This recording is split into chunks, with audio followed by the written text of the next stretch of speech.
Sasfin Capital has helped its clients transform their businesses for many years. Our expertise is focused on the areas of capital raising, mergers and acquisitions, stock exchange listings, and a range of investment banking services. Sasfin Capital's experienced and knowledgeable team are dedicated to guiding and assisting our clients in achieving their objectives, be it the area of growing their business or through our range of advisory services, balance sheet support, and other corporate actions.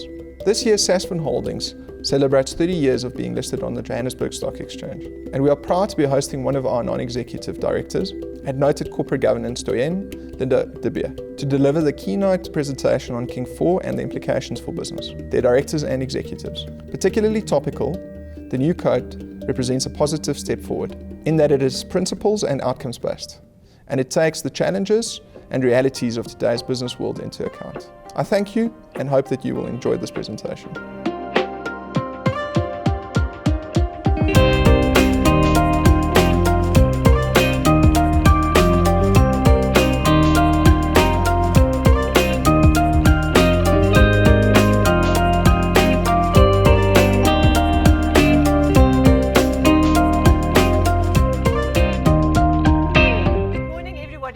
Can you hear me there at the back? Thank you, Francois, for the introduction. I think it's maybe just important to say that when it comes to corporate governance and when it comes to King 3 or 4, I think it's very important to understand the pain that you guys feel when you have to implement it. And as a non-executive director, and because I'm involved in audit committees and so on, I'm also often on the receiving end. I had a chat with Clifford earlier on, you know, the receiving end of all the regulation and all the new rules. And now we've got new listings requirements and all of those things coming our way. So I think it is important to be sensible about these things. And we start asking ourselves, so what value does it add? You know, why do we do this? Is it adding value to the business?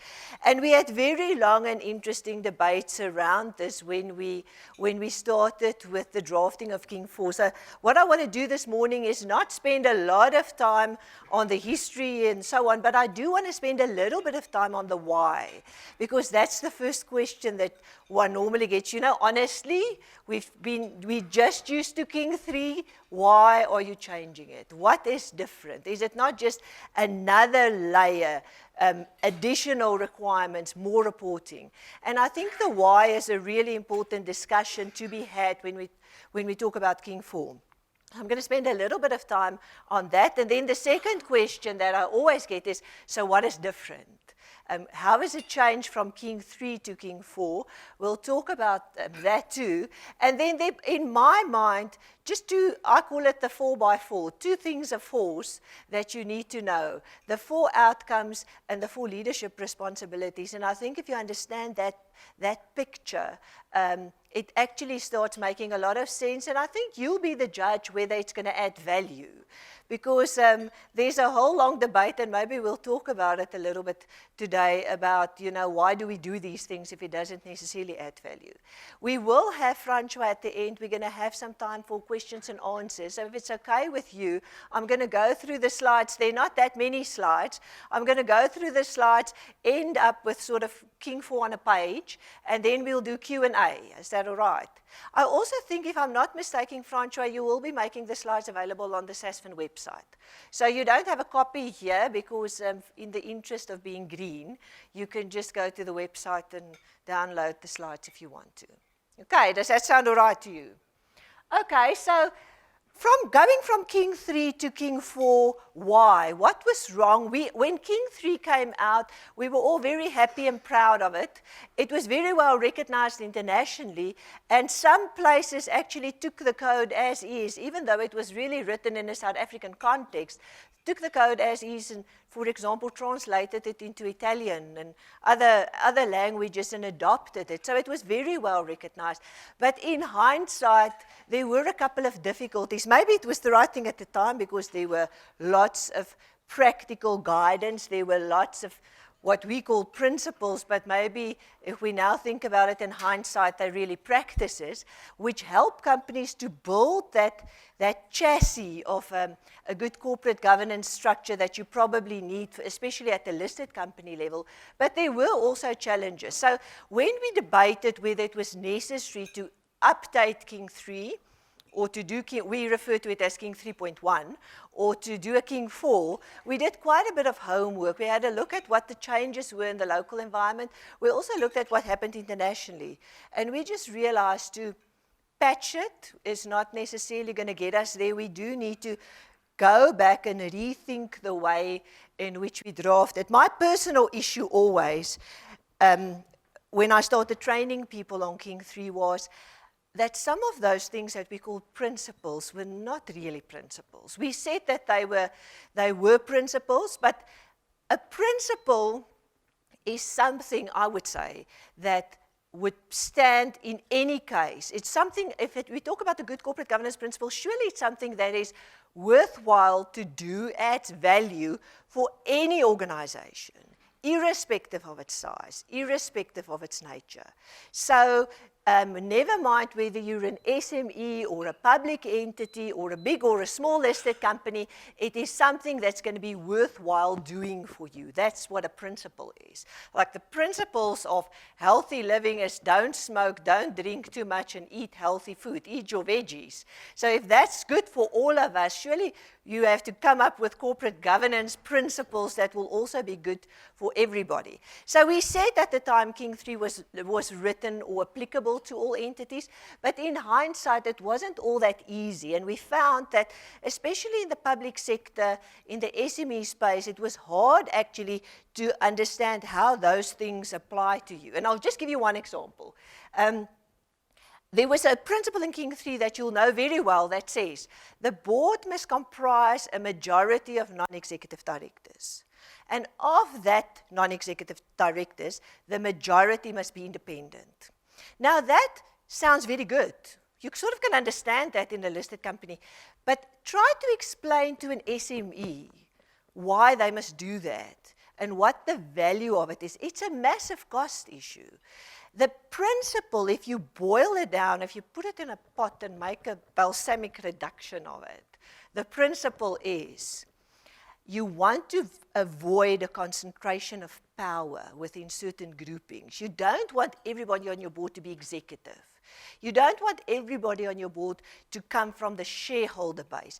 You want a balance of power, a balance of views, a balance of input, so that your decision-making is better.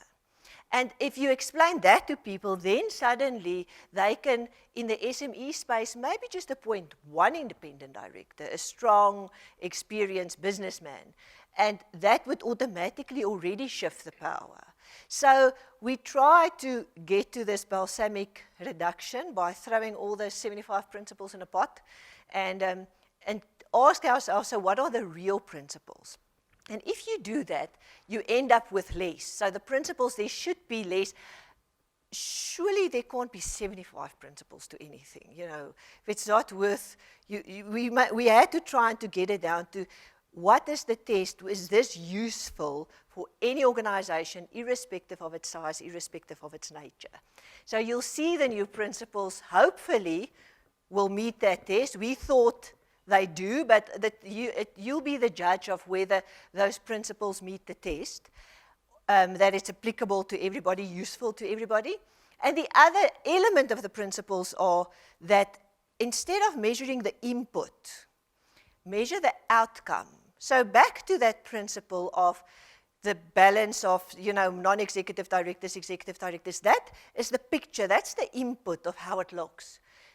To what end? What is it that you want to achieve out of that? If we can write a principle that explains that, then people can themselves decide what their practices are.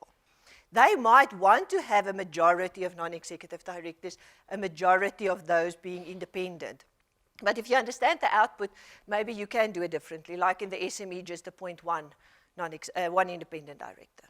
So we tried to ask ourselves honestly, and we consulted very broadly. I didn't include the stats, but there were like hundreds of people that came to those sessions. Maybe some of you were in some of those sessions. We tried to be honest with ourselves what wasn't working well, what needed to change. And the big issue that came out was the box ticking of, if you have to report on 75 principles, you do sometimes just want to tick some of them off. I had an example where an FD said to me, you know what, we're doing our register, our King 3 register, and I realized that we don't have an internal audit charter. But don't worry, I've quickly done one. And that is a bit scary because, I mean, that is measuring the input. And that box ticking, we needed to get to a place where people say, why? What's the value? Mindful application of the principle so that it adds value instead of it becoming this grudge compliance, which I think to a degree we saw a little bit of in King 3. So that was a very important objective for us. Dealing with the grudge compliance to get to where it's starting to add value was also an important objective.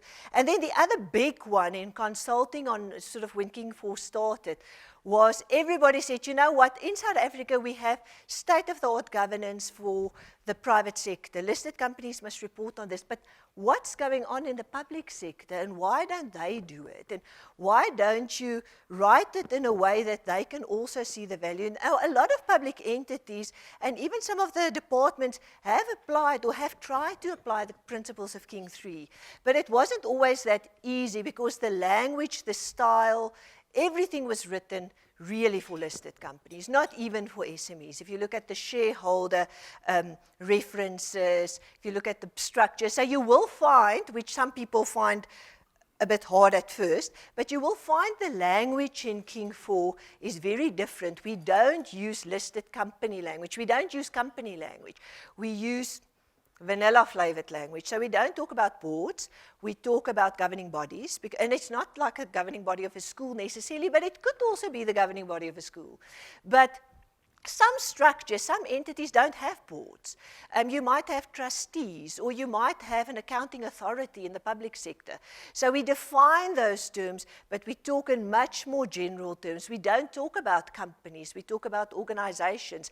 So that, for example, in the public sector, in the NGO space, they don't stumble over the language and wonder where they fit in. But there is quite a comprehensive glossary of terms. By the way, for those of you that are more green, you get an app. Have any of you downloaded the King 4 app? You can all do it. Oh, Peter, thank goodness. I would have been disappointed if you haven't.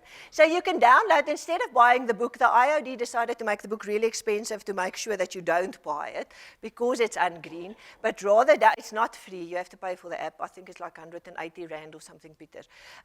So you download the app and it is actually really useful. It gives you an excuse to work on your cell phone while you're in a meeting because you can just quickly check and look at the references, click through to the definitions. Everything in the book is also on the app with a good search function and so on. So if you're in the sort of the company secretarial space, governance space and so on, it's probably worthwhile downloading the app. So those were the big reasons why we had to shift from King 3 to King 4. A lot of people then also said, okay, that's all good and well, but please don't start from scratch. Don't throw the baby out with the bathwater. Let's keep the good stuff that you had in King 3, and there were lots of good stuff in King 3.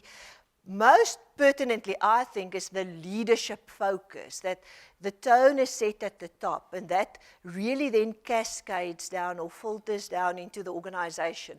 The other important aspect that came through in King 3 because of the changes to the Companies Act was the whole concept of stakeholder inclusivity. And you would know in the Companies Act, it's very clear that it's not just about that shareholder supremacy, not just in South Africa, but internationally in law has actually really shifted to say that, yes, you are there for your shareholders and they're one of your primary stakeholders, but we know, and we've seen the examples, of what happens to entities that don't look after their stakeholders and how other stakeholders, whether it's the community or your employees or your customer base or whatever, how they can actually really sink your business model if you don't take your stakeholders along. So that whole concept of the organization as a corporate citizen, as part of society, the stakeholder inclusivity, and what follows from that, how you report from an integrated reporting base with the 6 capitals and so on, all of those things, people say, please retain that, don't throw that out, because we've come a long way to actually develop those processes. So that's basically let's call it the good and the bad of King 3 that we decided and that we thought should actually be considered in King 4. So if I give you a summary of King 4 before we go into the detail, very important outcomes-based principles, you'll see. I told you we don't have 75 principles anymore. It says 17, but it's actually 16 plus 1. And I'll explain the plus 1 to you just now when we get to the principles.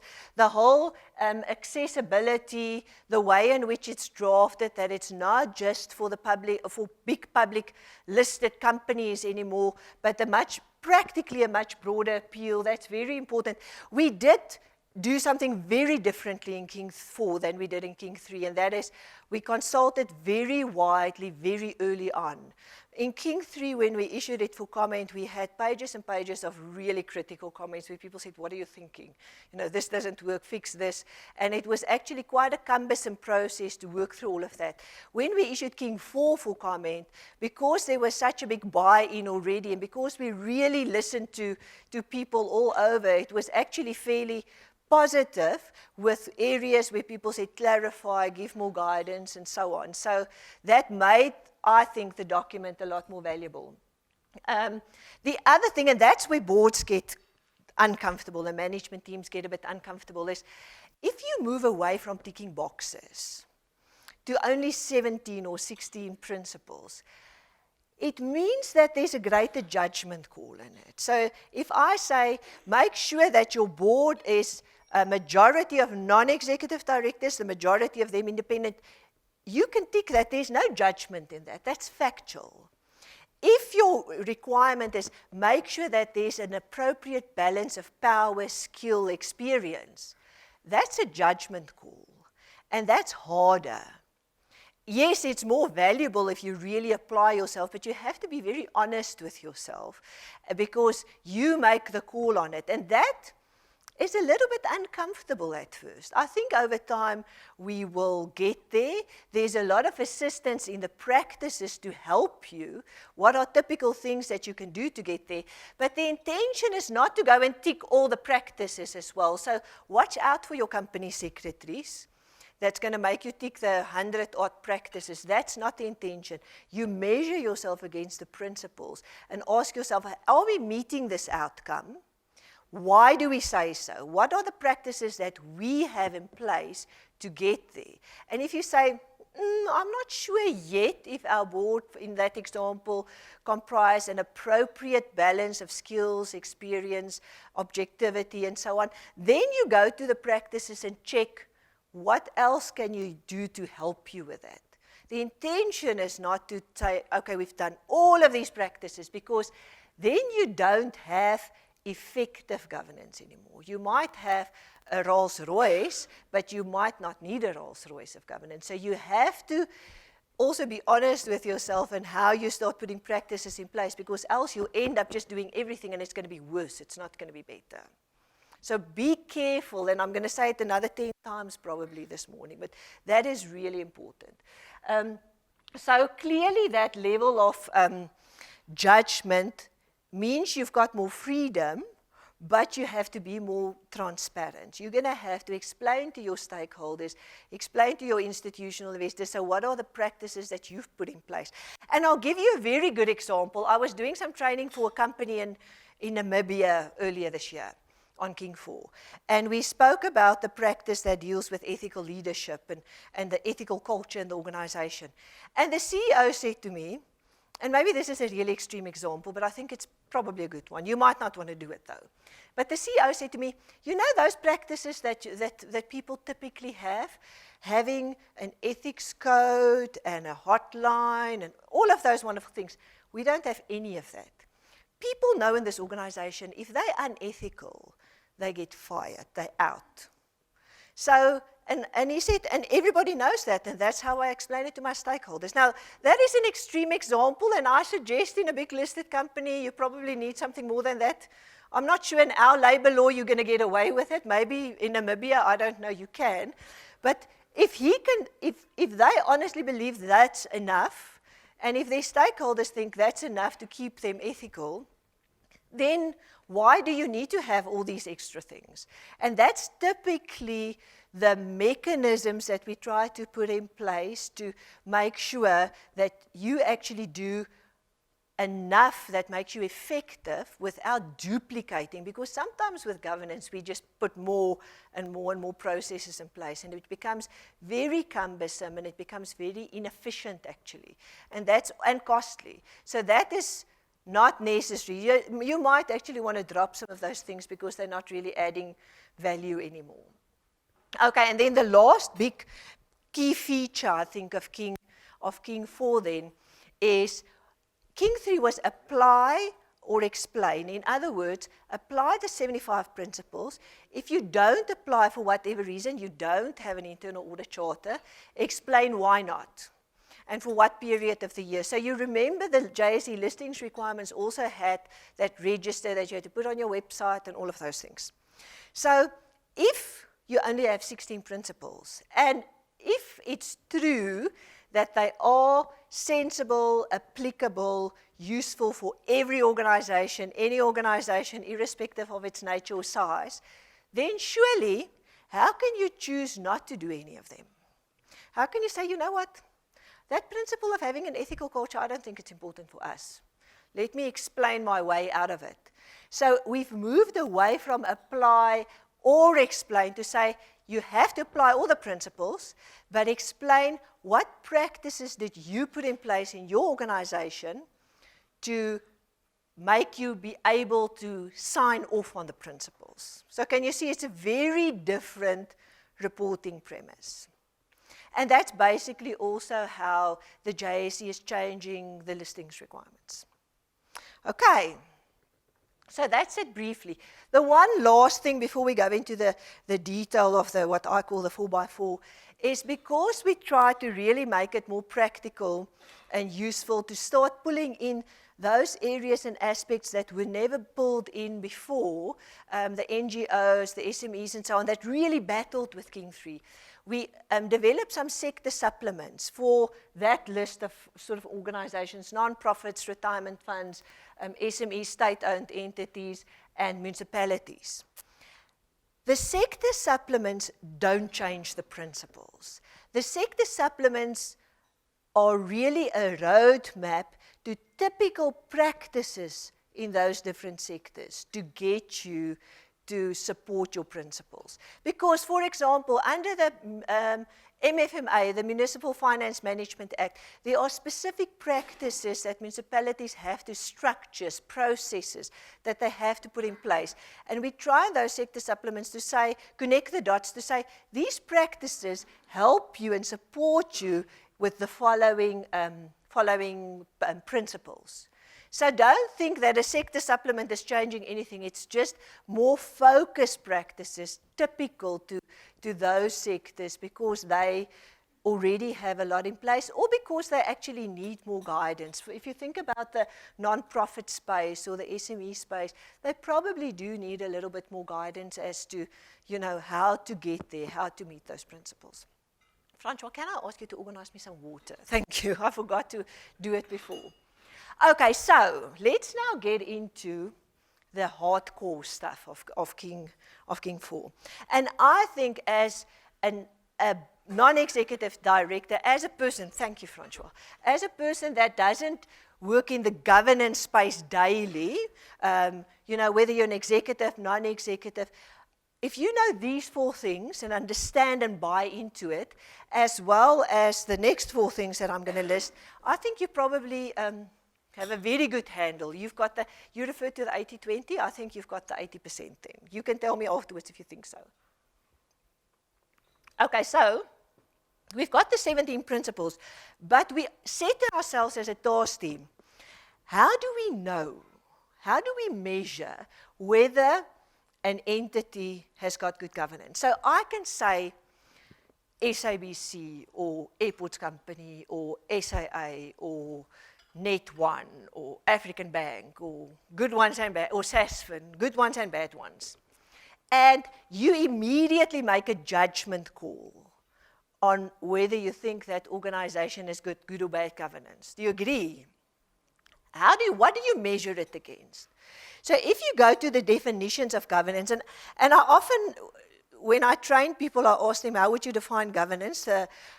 Paul, you people that's gone through that sponsor program, you do like a little case study, and then people always start by saying governance is you comply with the rules. You stay off the front page or the back page of the newspaper. You don't get into trouble. You do what you have to do. So a lot of people, when you ask them about governance, think about governance in terms of compliance or your control mechanisms, which is true.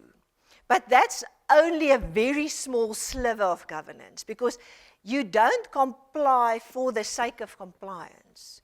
You, in the end, comply, do all the right stuff for the sake of performance. Do you agree with that?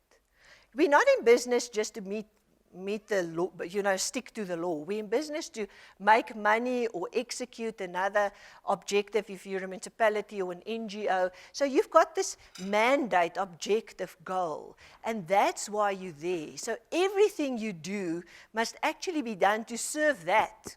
So a big aspect of governance, which people often forget, and I don't think King 3 necessarily help us to remember that, is the performance side of things, not the compliance side. People these days refer to sustainable value creation, which is not just performance in the form of the bottom line, but it's also performance in the form of creating a long-term business model that you can sustain. That means you have to consider your stakeholders, your community, all of those things that can actually make your business plan, your business model sink.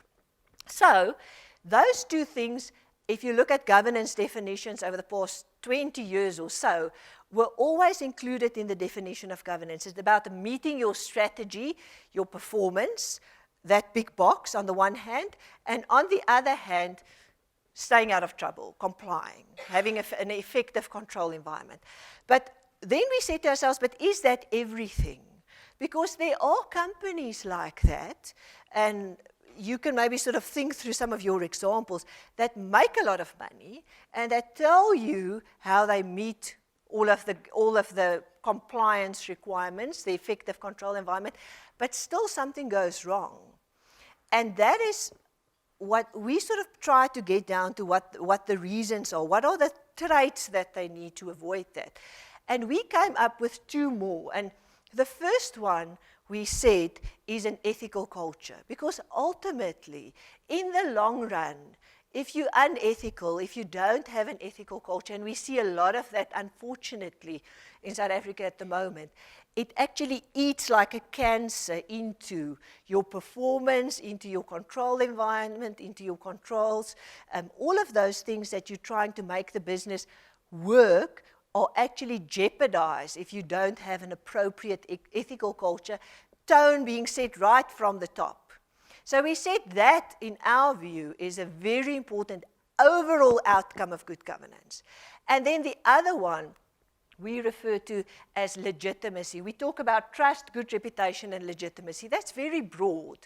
But you might, in the long run, if your product, you might be making a lot of money, but if your product is not trusted, I think a good case study would be measuring the VW case and the issue with the carbon emissions against the Ford case and the Kugas that sort of just decided to, burst into flames. And what were the governance mechanisms and the corrective actions and so on. So if people don't trust your product, if people don't trust your ethics, even though the other two might be there, in the long run, it's going to affect your business model, and you will battle to say you've got good governance. I don't believe you can say you've got good governance if you're not making money in the long run, if you're not successful, a successful business in the long run. Yes, things go wrong in the short term. At the moment, we're all going through really difficult times in companies. But in the long run, if you can't tweak and change and shift that ship in a different direction to fit into what's happening out there. You might be complying with all the rules, you might be very ethical, but if you can't meet your performance, how can you say you've got good governance?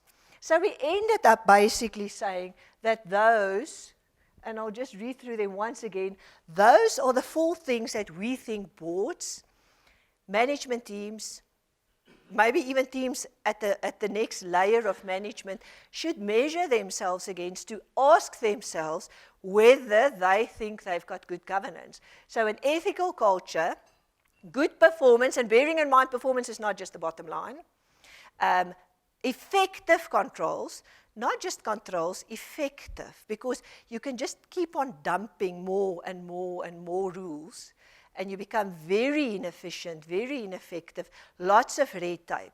Effective controls, and then lastly, trust, good reputation, more broadly, legitimacy of your organization, legitimacy of your function, legitimacy of your role.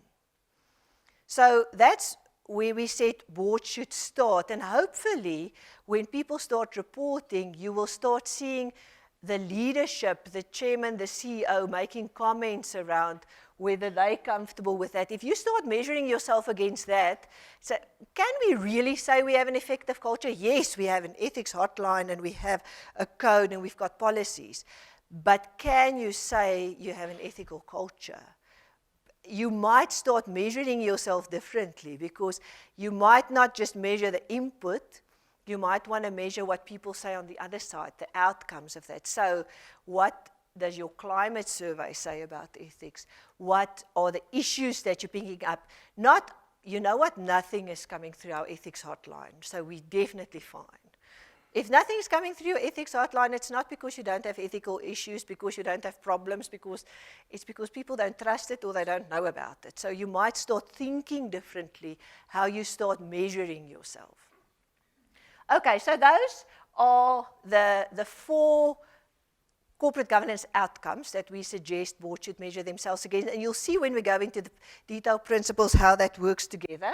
And then the other 4 things that I think is useful to know are what we refer to as leadership responsibility. So I'll put it slightly differently. We said to ourselves, can we help boards management with a recipe, if I follow this cooking analogy, to get to those outcomes? Are there typical steps, processes that activities that you put in place to get to doing what you have to in any aspect of governance? And let me use an example. If you want to, I'll use one that's close to home. If you want to start putting governance processes in place around IT. So one of your responsibilities as a board is to look at IT and IT governance and all of those things. You remember it from King 3? Okay, so where do you start? So we try to say, okay, what is the little recipe? So typically where companies start is they appoint a chief information officer. Do you agree? Going out there and appoint the best guy, pay a lot of money, and he will sort your strategy out for you. So I've been there. That's not where you start. I know that because we did it the wrong way. The right way, I think, to start, let me just fix this thing, is to start with a strategy. What is our IT strategy? How does this fit into our business strategy? You can't determine an IT strategy, and you can use risk or anything else as an example. You can't determine a strategy in isolation. If our business strategy in banking, Francois, is to have lots of, you don't want people to ever come in, you want lots of online products, that informs your IT strategy. The amount of money that you can spend on this, that also informs your IT strategy. So you say, okay, this is our business strategy, this is the typical, for us to meet this is typically the IT strategy that must follow. And once we've got the strategy, which is really the mind of any process, what is it that we want to achieve? How do we want to measure ourselves? How will we fit into this bigger picture in our organization? Then you start giving it arms and legs by the second process, and that is policy. People sometimes start here as well. We love starting here, especially as accountants. We're terrible at that. We start with policy and planning.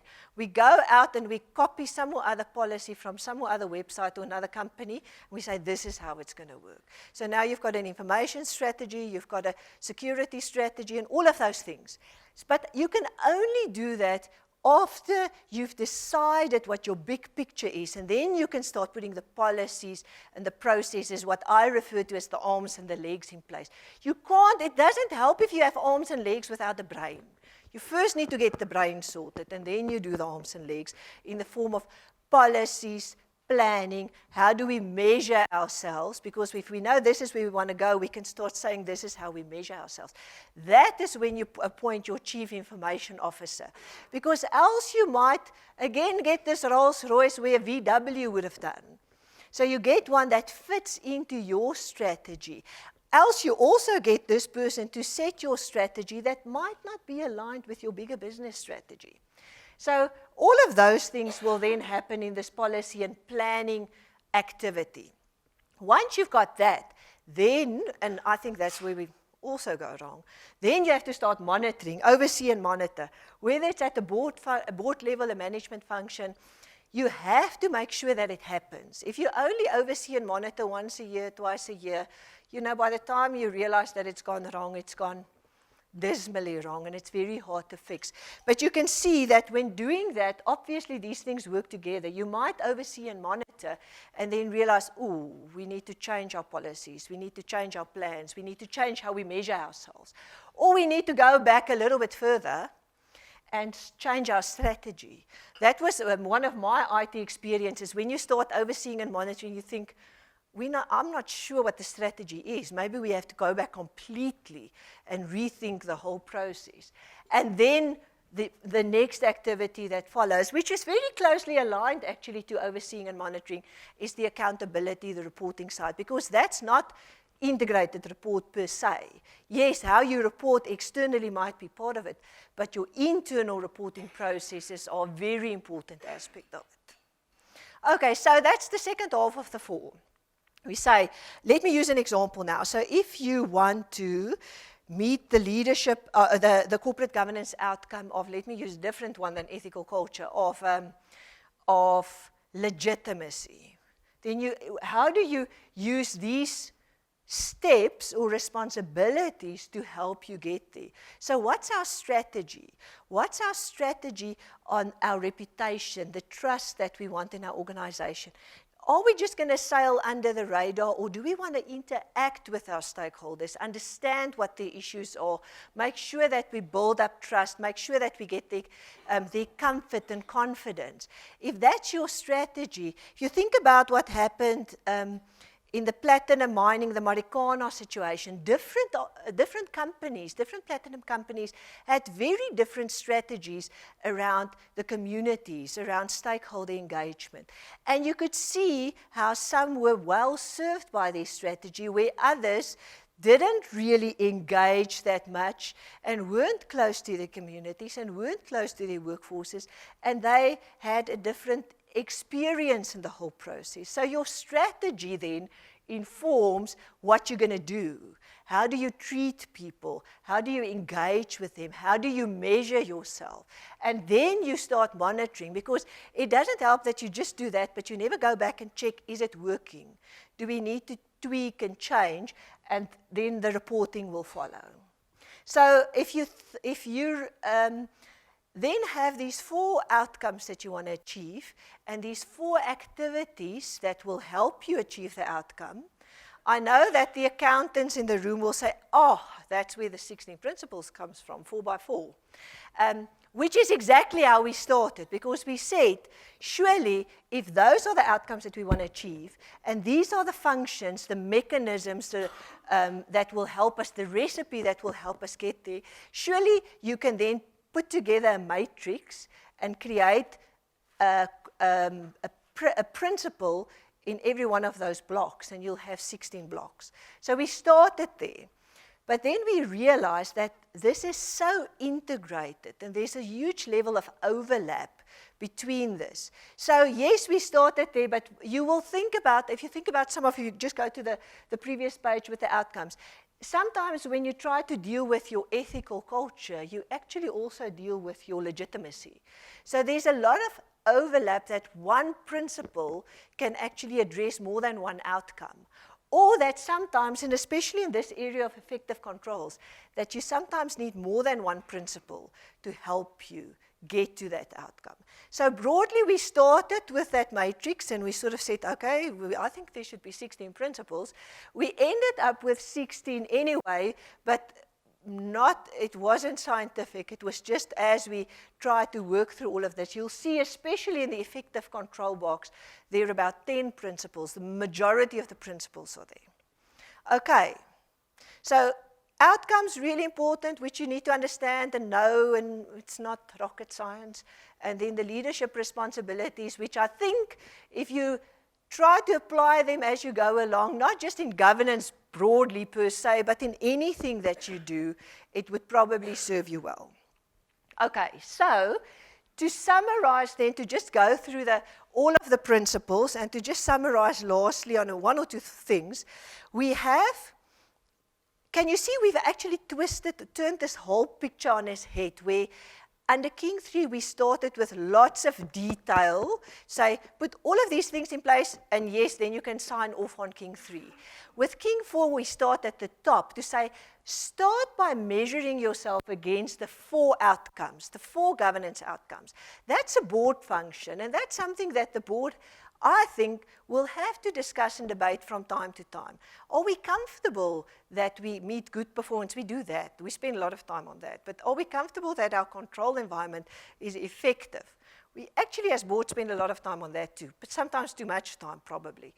Are we ever spending time on our legitimacy, on our trust, on our reputation, unless it goes wrong? We spend a lot of time when it goes wrong, but we normally don't spend so much time when we think everything is okay. So, and the same with effective controls. Again, there we tend to, with the ethical leadership. With ethical leadership, we also end up thinking about it when something goes wrong, when we have some or other issue in the business. So that's where we start, at the board, at the most senior level. Measure yourself. It's not a big exercise, but keep on asking yourselves, are we getting there? Why are we comfortable or not that we meet those 4 outcomes? Then you go into the principles, the 16 principles, and measure yourself, make a judgment call on the principles. And once you make a judgment call on the principles, you can't do it without saying, why are we comfortable? Because we've got these practices in place. Or we're not quite comfortable, let's go and find some guidance, more practices or different practices, sometimes not more, to help us get there. So it's moved around completely to start at the top and then go into the layers of detail. So the last thing that we told ourselves, you won't be able to read it, I just want to show you the picture. This comes out of the app or the book. So if you go to the IOD website or if you can actually just click on King 4 on a page, and that is the one that you can frame and put up in your office. And if you know that, put it under your pillow. Maybe you'll know it tomorrow morning. That is actually the one that gives you the whole picture. So I'm just going to talk through it at a very high level. So we start off by saying on the far right-hand side, let me just find the right button. On the far right-hand side, we have the outcomes. And I compare it with, you want to go to Cape Town.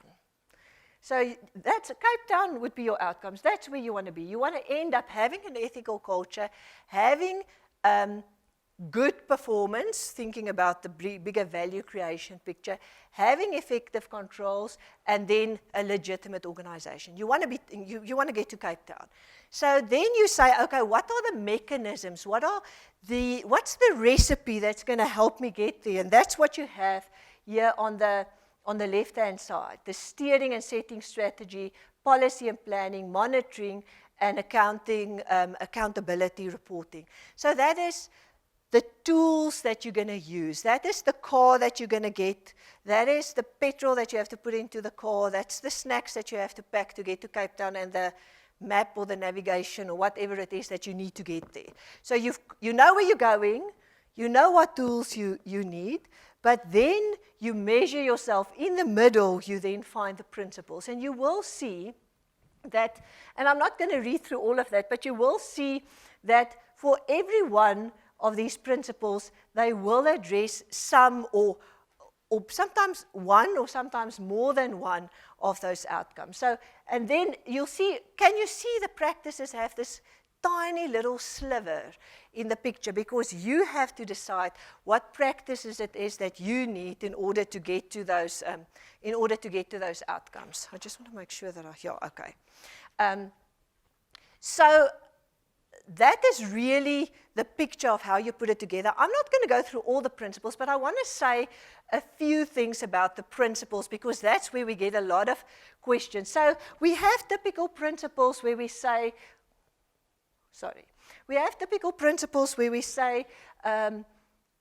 if you think about how do you get to an ethical culture, we say that the governing body must make sure that it makes its decisions ethically and effectively. We're not saying, like we did in King 3, that the governing body must put an ethics code in place or something like that. So we don't measure the input, we measure the output.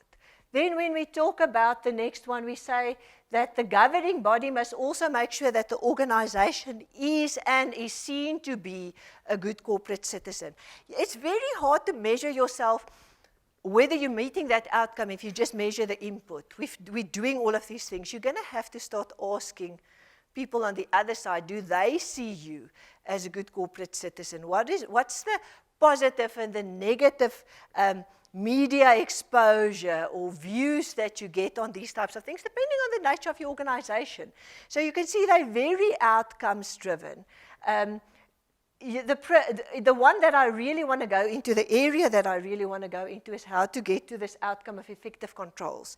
So in King 3, we managed to unintendedly create industries of specialists. So King 3 said you probably need to have a chief information officer and a compliance officer and a chief risk officer. And in doing so, we really created industries of people, and we started looking at the input, have a person, as opposed to make sure that that function works appropriately. So when we started debating King 4, we had lots of organizations coming to us to say, we also think you should require as a principle that you need a fraud examiner and all sorts of other things. And we just realized that's measuring the wrong stuff again. It's measuring the input and not the outcome. So when we dealt with the principles around effective controls, we just chucked everything out. And we said to ourselves, how do we make sure that we do the right things to get to effective control, an effective control environment? And we basically split it in two, and there are 5 principles to deal with one half of it and 5 principles to deal with the other half. So we said it's not about the chief information officer, the compliance officer, the risk officer. It's about making sure that the governing body, the board, concentrates on that area, not for the sake of it. You don't do risk management for the sake of risk management. You do risk management for the sake of executing your strategy, making sure you get to that sustainable performance. So we said, what are those big functions, focus areas that a board should focus on? And if you read those principles, you'll see they all read sort of in a similar way.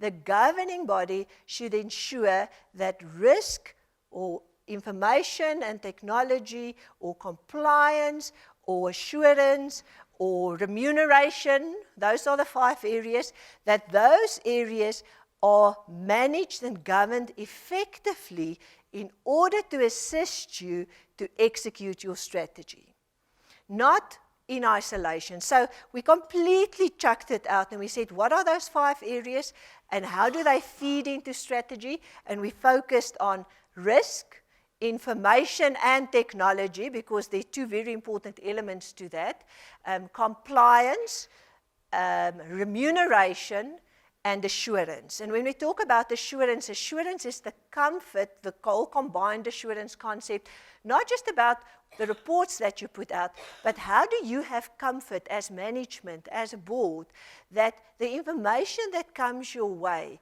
is reliable for decision making. The information that you put out to your stakeholders is reliable for their decision making. The processes that support that information, and I think I certainly have scars on my back where we put out information on environmental aspects and water usage and carbon emissions, and then next year you realize, oh my goodness, but we couldn't rely on that process. And we were completely wrong. So assurance talks to that comfort that you get as an executive or a non-executive, that you can rely on information so that you can make decisions, and once you're comfortable, you can pass information on to your external stakeholders. So those 5 areas, not jobs, not functions, the board must decide what's the appropriate structure to deal with risk, assurance, compliance, remuneration, and information and technology. There's a lot of practices to help you, but obviously you choose what you want to do. Especially on the IT side, information and technology, we've given a lot of practices to assist, because that was sort of a weak area in King 3. We introduced it, but we didn't really give a lot of assistance. So that's the one way in which we slice the effective control environment. The other way in which we sort of dealt with the principles. And those are sort of the ones that I refer to now are principles 11 to 15 roundabout. And then the other way in which we sliced it was to say, how do you make sure that you get the right people around the table at your board level, at your board committee level, and they do the right stuff? So it's not the principle that says the board must comprise a majority of non-executive directors, the majority of them should be independent. It's a principle, it starts off with a principle that says that you must make sure that you've got an appropriate balance of not just independence, because that was also a problem in King 3, that we so focused on independence, but also skills, experience, all of those things, so that you can appropriately execute your governance function. So it starts off with that principle. Then it says, how do you make sure that you have appropriate board committees, the right committees to focus? There's not a requirement you must have an audit committee, you must have a risk committee, you must have an IT committee. You decide. You might have legal requirements, because remember, under the Companies Act and the JSE listings requirements, we've got other requirements. But in King, we don't say, have an audit committee, have a risk committee, have all of these committees. Decide what it is that you need as a board to support that. Make sure that you give them an appropriate mandate, that they report back to you. And all of those must feed into executing your strategy appropriately, including how you delegate to management and how you get report back from management. So when you read through the principles, you'll see it's very different, because it deals with what it is that you want to achieve, ultimately your strategy, ultimately those 4 outcomes, and not so much measuring the input anymore. Okay, so I'm going to conclude by just talking a little bit about the listings requirements, and broadly how the listings requirements are dealing with this. So the JSE, who's part of the King Committee process, actually at the same time started working on updating the listings requirements. I don't know if you saw that, it came out for comment recently, until the end of July, if I'm not mistaken. So the JSE obviously followed a similar line of thinking which they did under King 3, to say they want to see you report on the outcomes, but they also, I must just tell you about the +1, I forgot about that. But they don't necessarily want you to report and tick the boxes against every one of the practices. So they've actually taken those principles, how I explained it to you earlier on, to say this is how you should do that narrative reporting. They say you must make reference to the practices to the degree that they demonstrate how you've met the principle. So don't start with all the practices. Start with the principle and say, this is why we're comfortable that we meet the principle, because we're doing all of this stuff. Okay, so they clearly say, we don't want you to tick against every single practice. And then there's 1 or 2 other specific things that the JSE chose to pull out of the practices, which you don't have to do unless you're a listed company, because they thought it is so important that they want to make it a listings requirement.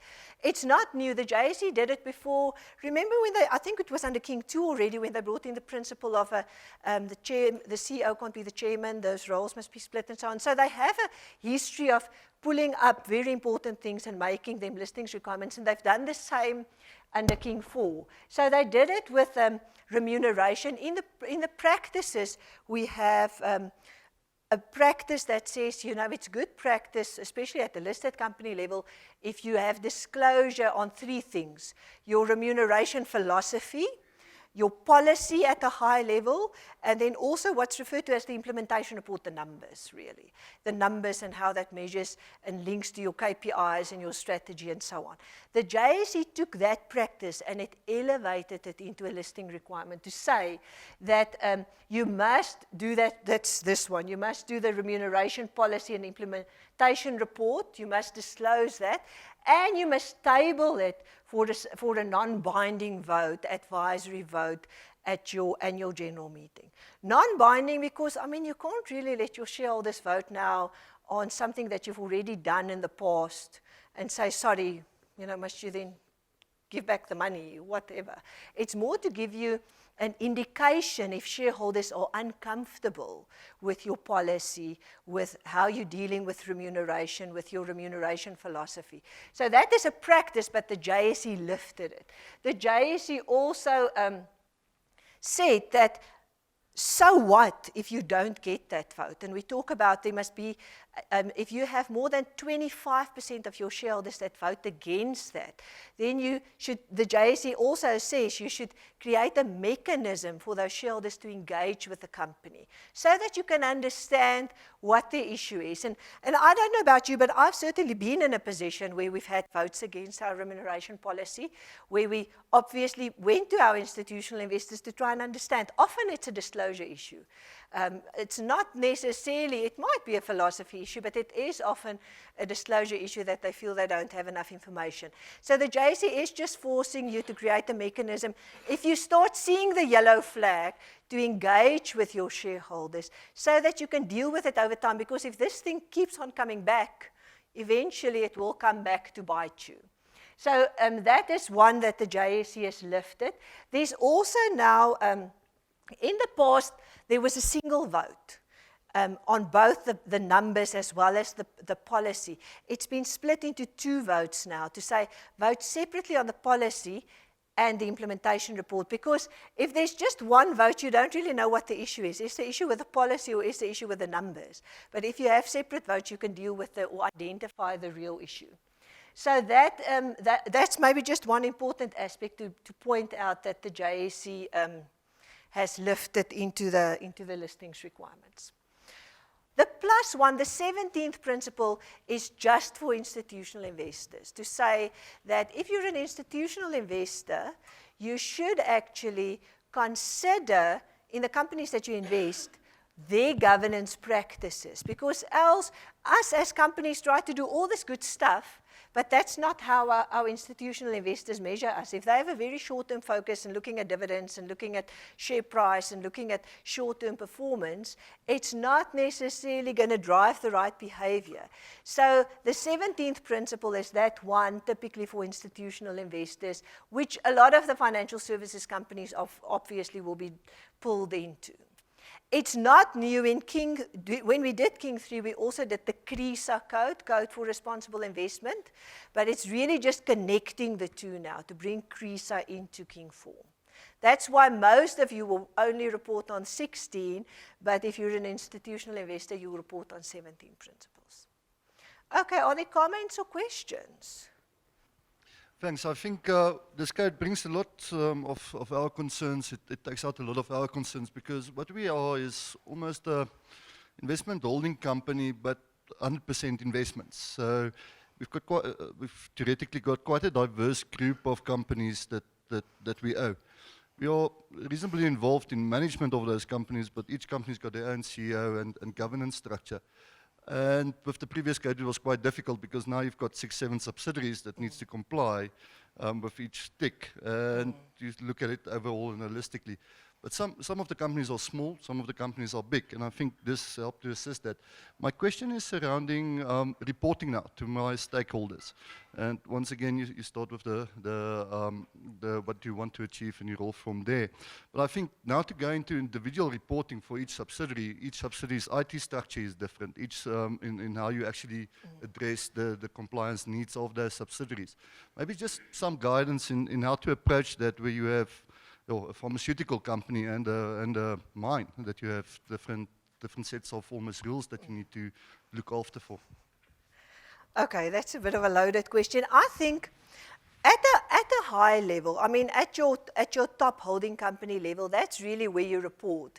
And King 4 does talk about the materiality overlay and, you know, how materiality is defined. So I think in your structure, obviously you as a investment holding company will have to get the comfort that the governance structures and the 16 principles are applied within each one of the investee companies below you.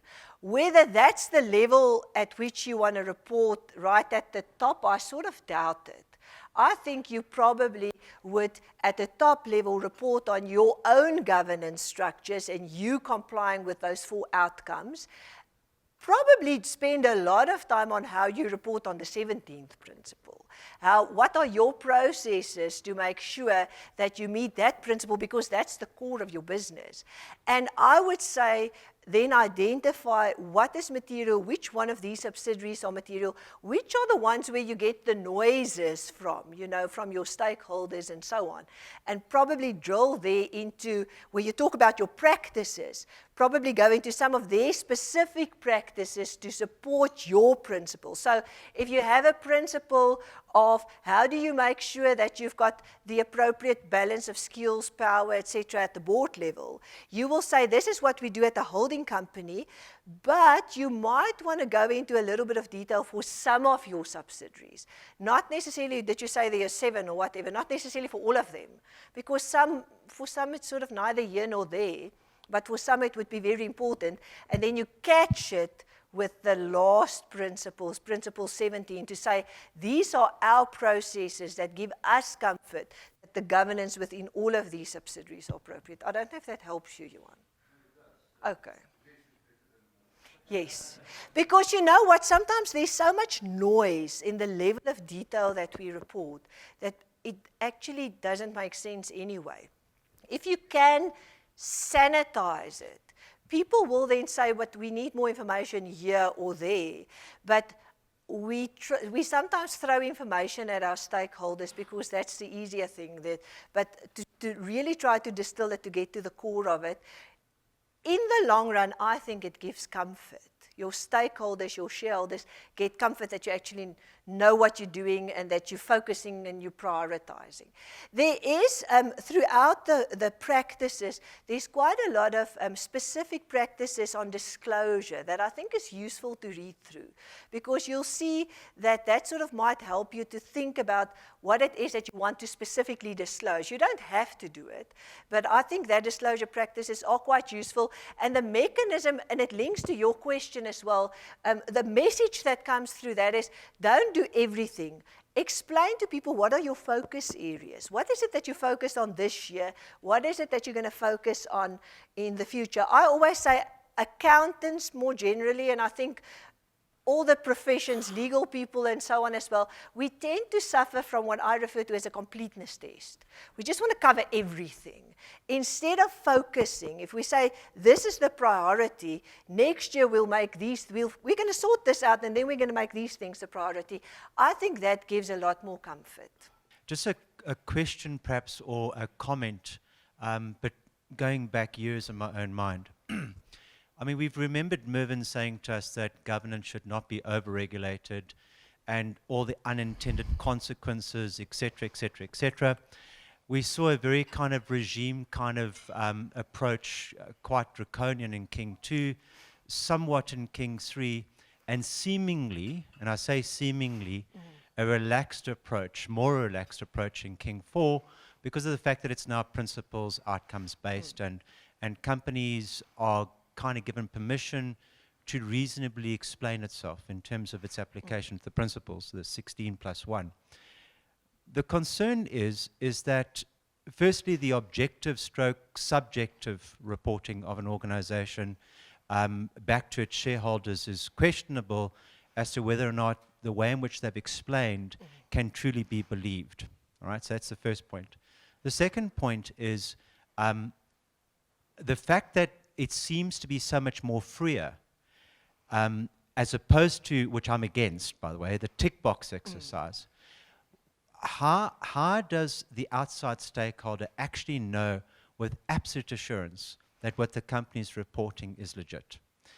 Finally, there's a whole lot of things. Then finally, the unintended consequences part, where King 2, King 3 applied really only to listed companies, now through the supply chain, your smaller companies, your PDY, lower PDY limiteds, of which now King 4 is applicable, are now being forced, unintended consequences, to, in addition to reporting its tax position, its BE position, not to the regulators as in the listed requirements of the JSE, but now to the very supply chain which they're in. How do you explain this over kind of regime of reporting that King 4 now finds itself in? Because now your listed companies specifically have to explain the supply chain relationships, the suppliers, and the listed companies are beginning to impose a King 4 compliance in order for that supply to stay there. A couple of comments, thoughts about those comments or questions. It's probably more than just one question, Thierry, but anyway, okay. Let me take a step back, and I think that, you know, why the change, and, you know, is it not too soft now? So there's a whole different debate on should it be a legal requirement, which I don't think we really need to go into. But broadly, if you take a step back, if you look at directors' fiduciary duty, yes, there was nothing specifically in King 3 or in any piece of legislation that say that you have to apply the King Code under King 3 or even now, and I don't think there should be. I think the way in which the JSE deals with it is probably sort of the right level of light or heavy-handedness. It's not, I don't think it's very heavy-handed. It's not a requirement anywhere in law for an SME or any other registered company, but if you follow what happens in case law, where there are action against directors, not just of big listed companies, but also private companies, there are, since King 3, I've read about 7 or 8, and there are much more that, you know, people like Howard them would have read. I don't read all of those things. That where there's specific reference to your fiduciary duty, because remember the Companies Act has got a fiduciary duty where you have to act in the best interest of the company. The Companies Act, the new Companies Act that came out in 2000 and that became effective in 2009, actually took it a little bit further in section 76, 77 to talk about, it brought in this concept of the business judgment rule. And the business judgment rules really says, how will you be measured if something goes wrong? What are the typical things that you'll be measured against? And it's basically, what would another reasonable director have done in your situation? Not what would another accountant, another lawyer, another engineer have done. What would be the skill set appropriate for a director in an organization like this? And what type of decision would that person have made? Which will be very different in different industries. So if you look back to the case law, we've seen many instances where in applying that business judgment rule, that reasonable person, reasonable director test, the courts referred back to King 3 to say in South Africa, King 3 is seen to be best practice. So, Mr. Director, why did you choose not to apply this principle? Doesn't mean you have to apply everything. It means, though, that you have to apply your mind to it. Why under King 3 do we decide not to have an internal audit function? And can you see why these outcome-based principles are so much more useful? Because under 75 principles in an SME type of environment, lots of those things from a cost-benefit basis are really inputs and they don't really add value. So we already, under case law, see the push and see the PTYs, and unfortunately there are lots of these things that get settled. Even the African Bank case against the directors have been withdrawn. So we see a lot of them get settled outside the legal system and we don't have the insight. But there are already quite a lot of case law where smaller companies, other type of organizations have been pulled into King 3, whether they like it or not, because it's seen to be best practice, because we've got that business judgment rule, which is not just a Companies Act principle, it's also in the Public Finance Management Act and common law and all of those things. So I think that sort of deals with one element, I think, of your three-legged question. The other thing that goes with that is, remember, there's not necessarily a disclosure requirement for SMEs or NGOs. I take your point that sometimes at the top company level, which is a listed company, they start requiring that of their suppliers, of their contractors and so on, which I think it's the same if you're an NGO. You know, if you want to get money from certain organizations, you have to play by the rules. But it becomes sort of more a commercial decision then. If that's what you want to do, then that's what you're going to have to report to your customer base or so on. But it's not a broad brush, every SME will have to report under these terms. I think what every SME or NGO will have to do is make sure they apply their mind at the board level to the principles and that they have internal comfort and maybe internal documentation on how they measure themselves, but not necessarily external reporting unless there's a specific requirement by a supplier or by a customer or a funder or something like that. The other element of that was the assurance, what I would call the assurance side. I think that's the last one. And I think that's a difficulty because your institutional investors look at your reporting and they say, but how can we trust that this is really what you're doing? And it fits a little bit in that bigger picture of how you build up legitimacy and trust. I don't think there's an easy answer, but I do think we see examples where institutional investors just put their foot down. We've seen a couple in the last couple of months where boards were changed, chucked out completely, where CEOs were changed, despite all the good stuff that they say they haven't done wrong. So I think at the listed company level, there is that push. I also think where we are in South Africa at the moment, there's sort of a shift. I'm doing some governance research for a hobby with a CEO from a company in Cape Town. And we're looking at the impact that behavior has got on governance, and are there red flags, are there risk items, things that you can identify that are clear impediments, risks for good governance. It's very early, but we're finding very interesting issues that CEOs and chairmen, institutional investors are raising, because I think we have that shift in culture where people sort of feel they've had enough and they are pushing harder. So I think that's almost something that we're starting to see that society is almost starting to deal with. To require assurance on everything, I think that's not necessarily external assurance, have everything audited. I don't think that's necessarily the right answer, because it doesn't necessarily give you the comfort. I think if boards understand their fiduciary duty and not to put false, misleading information out, the importance of having trust and a good relationship and a good reputation, that it sort of hopefully will correct itself over time. So I hope I answered your questions, Stevie. I was just wondering, how are other companies doing in terms of implementation? Because in terms of my roadmap, we are touching on each and every outcome at the end of, for each and every board meeting. But is that really enough? I mean, what else should we be doing?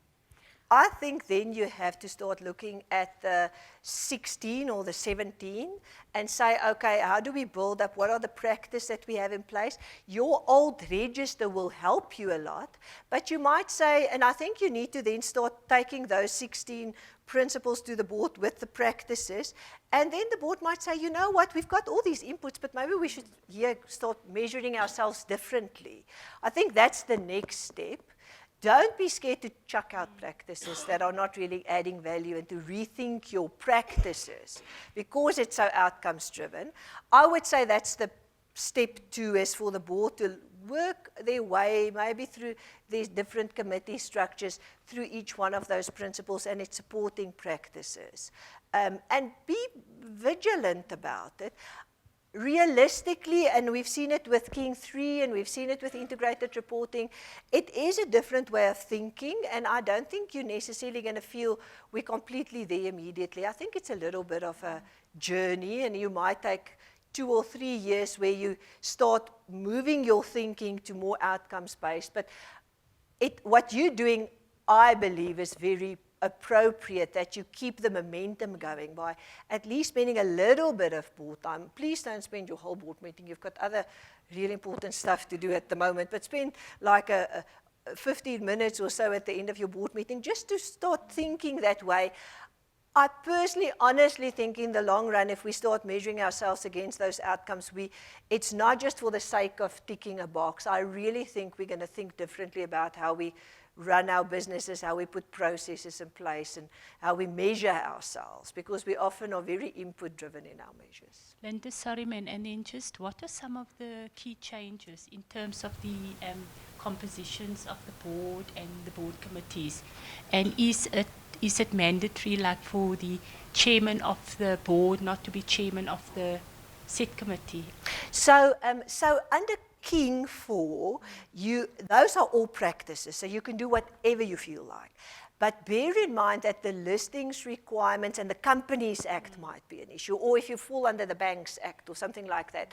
So the listings, the Companies Act typically still have the requirement for 3 independent directors on the audit committee, still has the requirement for the social and ethics committee with a non-executive chairman. The JSE still has the requirement for splitting the role of the CEO and the chairman. But under your committees, the practices are to make sure that there's an appropriate balance of independence and so on. But those are all practices. So I think you need to go back and ask yourself, at a minimum, meet your legal requirements, the Companies Act, the Banks Act, or whatever other legislation, as well as the listings requirements. And if you've been in that listed company space, you probably don't have an issue. I think you have more freedom now to rethink your committee structures. Sorry, then just one more. In terms of the test for independence, is it the same like we did in King 3? The principle, we're working on a bit of a practice now to give a little bit more guidance on independence, but it is really that independence, it's a difficult test because it is a judgment call, and I think it's necessary to also ask your colleagues whether sometimes you might not be independent on paper, but you can act independently. But it's principally, for me, independence means you don't have another relationship to that company or with that company that will influence your decision making, or that will be seen to influence your decision making. Because you might have shares, but it's not going to influence you because you're able to apply yourself independently. But sometimes the perception from the outside would be different. So it's basically that same principle. Thank you.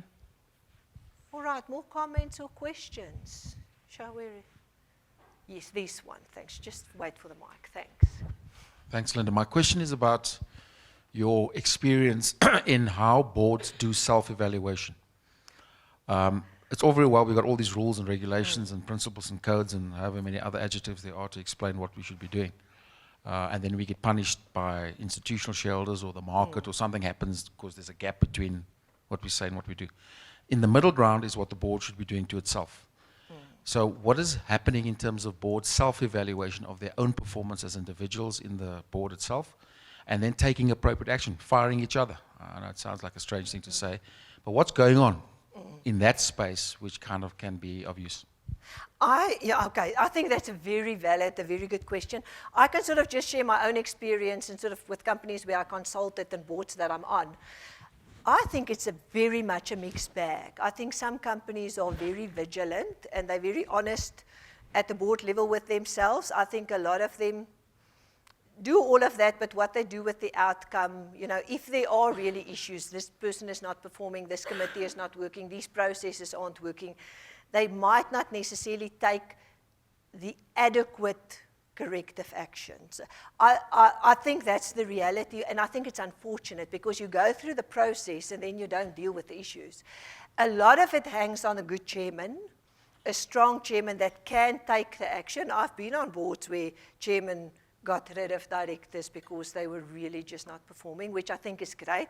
I've also been on boards where it took 3 or 4 years before we could sort out the issue, which is unfortunate. One or two aspects that I just think practically needs to change is we very much, again, measuring the input side. So do our board packs come out, which are important? Do we get our papers on time to prepare? What's the quality of the discussion? You know, things like that, which we want to know, but we don't. In rating things from 1 to 5 or 1 to 7 or so, there's often a lot of very useful information that's lost. We don't often talk about the dynamic, measure the dynamic and the culture around the boardroom table. Do I feel free to raise a comment, or is there a level of groupthink? And if you're outside that groupthink, you get criticized or marginalized. We don't really measure things like that.